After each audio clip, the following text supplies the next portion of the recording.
নমস্কার বন্ধুরা, আজ চলে এসেছি আরও একটি নতুন ভিডিও নিয়ে। নববর্ষের আগেই ঘরে কিনে আনুন এই 4টি জিনিস। পয়লা বৈশাখে আপনার ঘরে আসবেন স্বয়ং মা লক্ষ্মী। আসুন বন্ধুরা, জেনে নেওয়া যাক সেই 4টি জিনিস কি। তার আগে বলি বন্ধুরা, আপনাদের কাছে একটাই অনুরোধ, আপনারা ভিডিওটা পুরো দেখুন। বন্ধুরা, বাংলায় নতুন বছর চলেই এলো, আর মাত্র কয়েকটা দিন। পয়লা বৈশাখ বা বছরের প্রথম দিন অত্যন্ত শুভ বলে শাস্ত্র ও জ্যোতিষে বলা হয়েছে। প্রথম দিনে গণেশ ও মা লক্ষ্মীর পূজা করা হয়। এদিন ব্যবসায়ীরা হালখাতা করে এবং ব্যবসার শুভ সূচনাও করে থাকেন। হিন্দু ধর্মের বাইরেও অন্যান্য সামাজিক উৎসব হিসাবে দিনটিকে পালন করেন। সবাই শুভ বলে মনে করেন। শিখ সম্প্রদায় ও বৈশাখী পালন করেন। বৈশাখ মাসের প্রথম দিন, তাই গণেশের উপাসনা করলে সকল মনের আশা পূর্ণ হয়। পয়লা বৈশাখ বাঙালির নতুন বছর। এই দিনটা আমরা সকলেই খুব আনন্দের মধ্যে দিয়ে কাটাতে চাই। আবার অনেকে মনে করেন এই দিন জীবনের শুভ কিছু ঘটলে গোটা বছর ভালো কাটবে। যদি বিগত বছরে আপনার জীবনে খারাপ কিছু ঘটে থাকে বা অর্থ কষ্ট পেয়ে থাকেন, তবে পয়লা বৈশাখের দিন কিছু নিয়ম করলে আগামী বছরটা খুব মঙ্গলময় ও ভালো কাটবে। কয়েকটি উপায় করলে ভাগ্য বদল হয় বলে বিশ্বাস করা হয়। আসুন বন্ধুরা, দেখে নিই কী কী টোটকা পালন করলে এই পয়লা বৈশাখ বা বছরের প্রথম দিন এবং গোটা বছরটা অত্যন্ত ভালো কাটবে। 1 নম্বর, পয়লা বৈশাখের দিন একটি কালো সুতো ছেলেদের ডান হাতে ও মেয়েদের বাম হাতে বাঁধতে হবে। এতে গুপ্ত শত্রুর হাত থেকে মুক্তি ও শনিদেবের কুপ্রভাব অনেকটাই কমে যাবে ও শারীরিক অসুস্থতা থাকলে তা ধীরে ধীরে খুবই ভালো হয়ে যাবে। সেই কারণে আপনারা অবশ্যই পয়লা বৈশাখের দিন এই টোটকাটি করবেন। আপনারা কিন্তু হাতে নাতে ফল পাবেন। যদি অবিশ্বাস করে করেন তাহলে কিন্তু কোনো ফল পাবেন না এবং নানান বিপদের সম্মুখীন হতে পারেন। বন্ধুরা, 2 নম্বর, এদিন যদি হলুদ সুতো, হ্যাঁ বন্ধুরা, একেবারেই ঠিকই শুনেছেন, এই দিন হলুদ সুতো নিয়ে এসে বাঁধেন, তাহলে বৃহস্পতির সহায় হবে, মা লক্ষ্মীর কৃপা লাভ হবে। আপনারা অবশ্যই একটি হলুদ সুতো নিয়ে আসবেন। এরপর অবশ্যই করে নিজেদের হাতে বেঁধে নেবেন। এতে আপনাদের অবশ্যই ভালো হবে। 3 নম্বর, পয়লা বৈশাখের দিন বাজার থেকে 5টি কড়ি অর্থাৎ লক্ষ্মী কড়ি কিনে আনুন। সেই লক্ষ্মী কড়িগুলি যেন একেবারেই নিখুঁত এবং গোটা হয়। কোনোভাবেই ভাঙা বা নোংরা হলে হবে না। যখনই কিনবেন অবশ্যই দেখে নিয়ে আসবেন। সেই কড়িগুলিকে লক্ষ্মী দেবীর ঘটের উপরে অবশ্যই রেখে দেবেন। প্রথমেই ভালো করে গঙ্গার জলে ধুয়ে নেবেন লক্ষ্মী কড়িগুলিকে। এরপর সেই 5টি লক্ষ্মী কড়ি একে একে লক্ষ্মী দেবীর যে ঘট রয়েছে আপনাদের বাড়িতে, সেই ঘটের উপরে অবশ্যই রাখবেন। এবং বন্ধুরা, প্রতি বৃহস্পতিবার সেই কড়ি সহ লক্ষ্মী পূজা করুন। সংসারে শ্রীবৃদ্ধি অবশ্যই ঘটবে এবং আর্থিক অনটন থেকে মুক্তি পাবেন।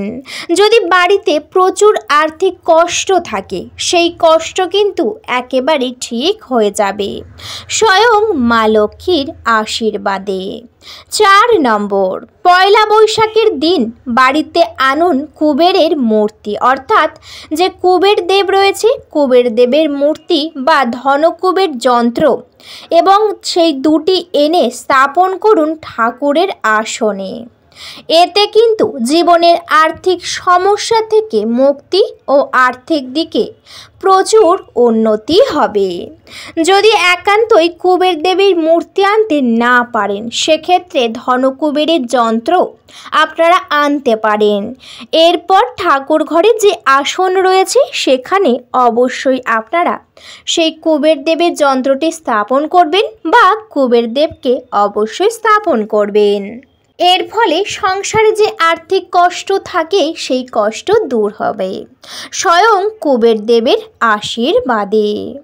বন্ধুরা, 5 নম্বর, পয়লা বৈশাখের দিন ঘরের দরজার সামনে গণেশের মূর্তি স্থাপন করলেও আর্থিক দিক দিয়ে খুব ভালো ফল পাওয়া যায়। যদি মনে করেন আপনাদের বাড়িতে প্রচুর আর্থিক কষ্ট রয়েছে, কিছুতেই তা দূর হচ্ছে না, সেক্ষেত্রে কিন্তু অবশ্যই আপনাদের বাড়ির যে মেন গেট বা সদর দরজা, সেখানে অবশ্যই করে আপনারা গণেশ দেবের একটি মূর্তি স্থাপন করতে পারেন বা পূজা করতে পারেন। অবশ্যই আপনাদের ভালো হবে। এছাড়াও বন্ধুরা, চলুন জেনে নেওয়া যাক সেই 4টি জিনিস কি যা বাড়িতে আনা অত্যন্তই ভালো। এই 4টি জিনিস যদি বাড়িতে আনতে পারেন, অবশ্যই আপনাদের ভালো হবে। 1 নম্বর যে জিনিসটি নতুন বছরে বাড়িতে আনবেন তার নাম হলো কচ্ছপ। হ্যাঁ বন্ধুরা, একেবারেই ঠিকই শুনেছেন। আপনারা পারলে ছোট আকারের কচ্ছপ নিয়ে আসতে পারেন। যে ধরনের ধাতুতে পারবেন সেই ধাতুর কচ্ছপ নিয়ে আসবেন। যদি বড় মনে করেন, অবশ্যই বড় নিয়ে আসবেন। যদি আপনাদের বাড়িতে থাকে, তাও আপনারা আরও একটি নতুন কিনে নিয়ে আসবেন। যদি একান্তই আনতে না পারেন, তাহলে সেই কচ্ছপকে ভালো করে আপনারা পূজা করবেন। বন্ধুরা, বাড়িতে নতুন বছরে কচ্ছপ আনা অত্যন্তই শুভ। এর ফলে সংসারে হয় উন্নতি এবং সকল অশুভ প্রভাব দূর হয়ে যায়। তাই আপনারা এই জিনিসটি অবশ্যই নিয়ে আসবেন। বন্ধুরা, এবার জেনে নেওয়া যাক দ্বিতীয়। বলা হয়েছে বছরের প্রথম দিনে তুলসী গাছ বাড়িতে আনা অত্যন্তই ভালো। যদি বাড়িতে তুলসী গাছ এনে নতুন বছরে আপনারা বাড়িতে রোপণ করেন বা বসান, তাহলে অবশ্যই ভালো হবে। তাই আপনারা যে কোনো নার্সারির দোকান থেকে গিয়ে একটি তুলসী গাছ কিনে নিয়ে আসবেন। একেবারেই ছোট চারা গাছ দেখে কিনে আনবেন। এরপর বছরের প্রথম দিনে বাড়িতে আপনারা যে স্থানে বসাতে চান সেই স্থানে তুলসী গাছকে রোপণ করবেন।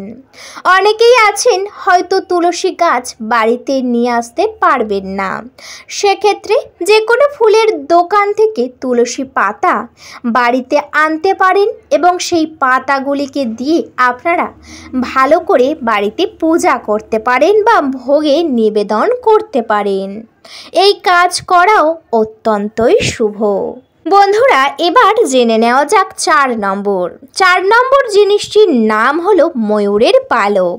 হ্যাঁ বন্ধুরা, একেবারেই ঠিকই শুনেছেন। ময়ূরের পালক বাড়িতে থাকা অত্যন্তই ভালো। ময়ূরের পালক বাড়িতে আসলে বাড়ির আর্থিক কষ্ট দূর হয়। ময়ূরের পালক অত্যন্তই শুভ, ভগবানের মাথায় সর্বদাই বিরাজমান। বন্ধুরা, একটি ময়ূরের পালক আপনারা বাড়িতে আনবেন এবং আপনাদের ঘরে বা ঠাকুর ঘরে অবশ্যই রাখবেন। এর ফলে কিন্তু আপনাদের অবশ্যই ভালো হবে। বন্ধুরা, এবার জেনে নেওয়া যাক 4 নম্বর। 4 নম্বর জিনিসটির নাম হলো শঙ্খ। হ্যাঁ বন্ধুরা, একেবারেই ঠিকই শুনেছেন। শঙ্খ বছরের প্রথম দিনে বাড়িতে আনা অত্যন্তই ভালো। আপনারা পারলে ছোট শঙ্খ নিয়ে আসতে পারেন বা বড় অবশ্যই আনতে পারেন। প্রথমেই এনে ভালো করে সেটি ধুয়ে তারপর একটি নির্দিষ্ট জায়গায় বা ভগবানের সামনে অবশ্যই সর্বদাই পূজার জন্য রেখে দেবেন। এর ফলে আপনাদের গোটা বছরটা অবশ্যই ভালো কাটবে এবং সকল সমস্যা থেকে আপনারা খুব সহজেই মুক্তি পাবেন। আর্থিক কষ্ট অবশ্যই দূর হবে। তাই চেষ্টা করবেন নতুন বছর শুরু হওয়ার আগেই এগুলিকে বাড়িতে কিনে আনার। যদি নতুন বছরের প্রথম দিনে কিনে নিয়ে আসতে চান তাও আপনারা আনতে পারেন। বন্ধুরা, আশা করছি ভিডিওতে আপনারা পুরোটা বুঝতে পেরেছেন। ভিডিওটি যদি ভালো লেগে থাকে অবশ্যই ভিডিওতে একটি লাইক করবেন, শেয়ার করবেন এবং সাবস্ক্রাইব করে আমার পাশে থাকবেন। আজকের মতো আমি বিদায় নিলাম। সবাই ভালো থাকবেন, সুস্থ থাকবেন। সকলকে জানাতে চাই অনেক অনেক ধন্যবাদ। হরে কৃষ্ণ, রাধে রাধে।